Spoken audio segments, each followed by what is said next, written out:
wafdi bileeran oo in iska jaray wasiiro xildhibaan iyo siyaasiyiin isla markaasna uu soo hogaamiyay madaxweynaha dawlad goboleedka koonfur galbeed mudane Cabdicasiis Xasan Maxamed Laftagareen iyo geeka hadeeray degmada Diinsoor ee gobolka Baay muhiimadda madaxweyne Cabdicasiis Laftagareen iyo wafdigu soo hogaamiyay handeeran degmada Diinsoor iyo kumid ee sidii ku kuura gal lahayn xaalado ku jara degmada Diinsoor iyo waliba ku qayb galka caleema saarka golaha deegaanka degmada Diinsoor ee dhawaan wasaaradda arrimaha gudaha iyo dawladaha hoose dawlad goboleedka koonfur galbeed iyo ku guuleysatay anti maamul cusub oo landheeyay iyo dhista degmada Diinsoor ee gobolka Baay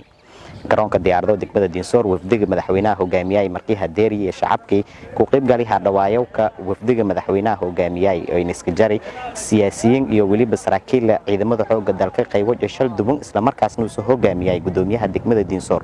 iyo shacabkii markii hadeeri madaxweyne Cabdicasiis Laftagareen sadahan dhawaayay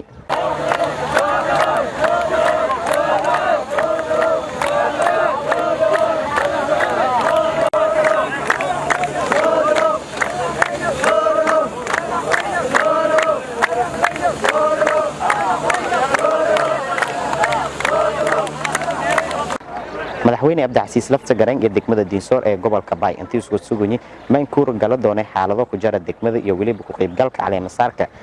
maamulka cusub ee la dhisay degmada Diinsoor ee gobolka Baay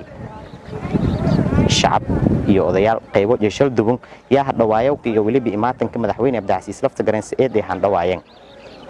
Faysal Maxamed Isaaq warbaahinta dawladda koonfur galbeed degmada Diinsoor gobolka Baay